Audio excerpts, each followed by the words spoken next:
Hello and welcome to the Daily Scripture Podcast. My name is Dr. Jerome Lavelle, and today we will be looking at the Gospel of Mark, chapter 2, verses 22 through 28. As Jesus was passing through a field of grain on the Sabbath, his disciples began to make a path while picking the heads of grain. At this, the Pharisees said to him, "Look, why are they doing what is unlawful on the Sabbath?" He said to them, "Have you never read what David did when he was in need and he and his companions were hungry? How he went into the house of God when Abiathar was high priest and ate the bread of offering that only the priest could lawfully eat and shared it with his companions?"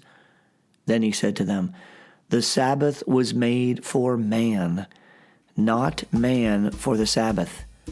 That is why the Son of Man is Lord, even of the Sabbath." Today in the Gospel of Mark, chapter 2, verses 23 through 28, we hear an account of Jesus being questioned about the behavior of his disciples.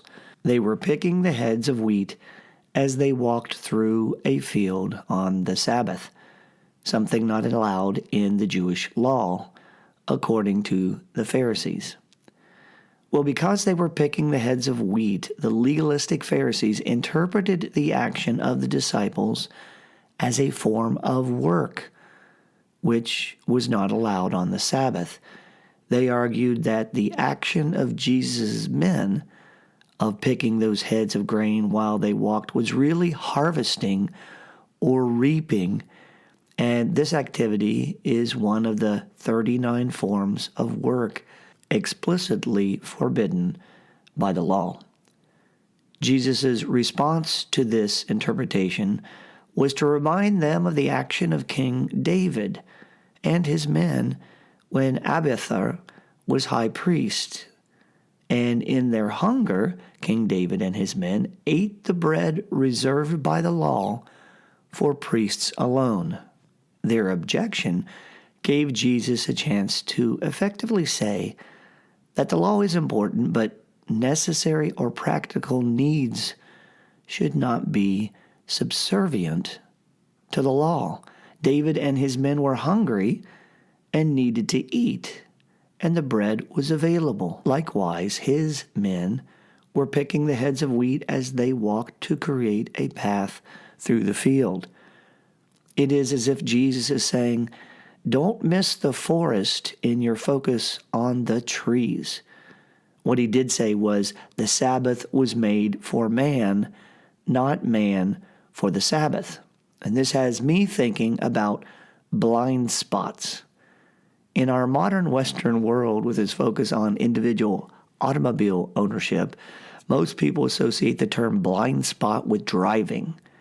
What is a blind spot in that context? Well, I would suggest perhaps something like the following.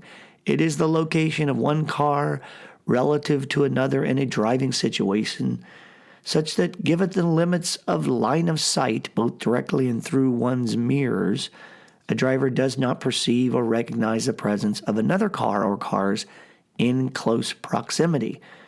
And when, for instance, car B is in car A's blind spot, the driver of car A may make driving decisions that become dangerous to both automobiles.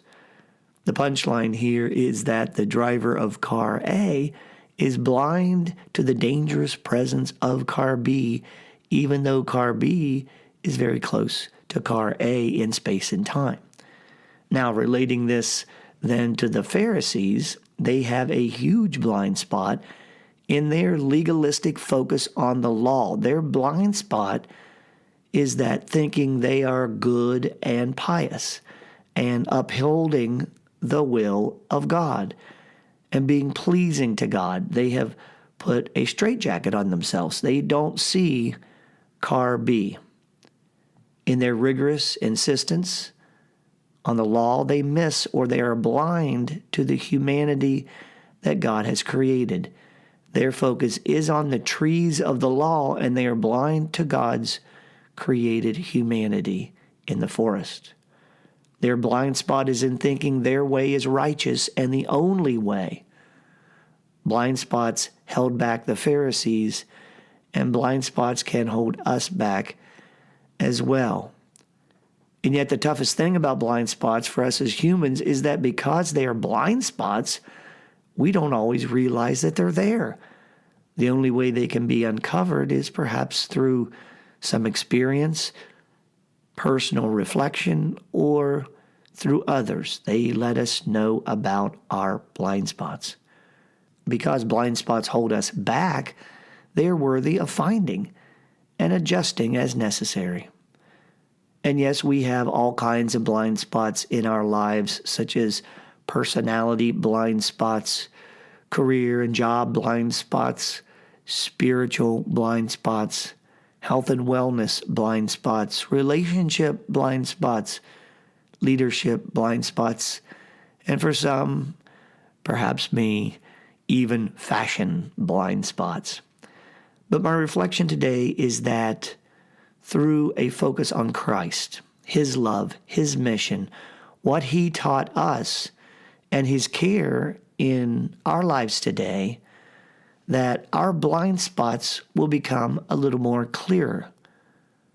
In today's gospel, Jesus teaches us to see and focus on the essence, which is to know, love, and serve God, to love our neighbor as ourselves, and to obey His commandments.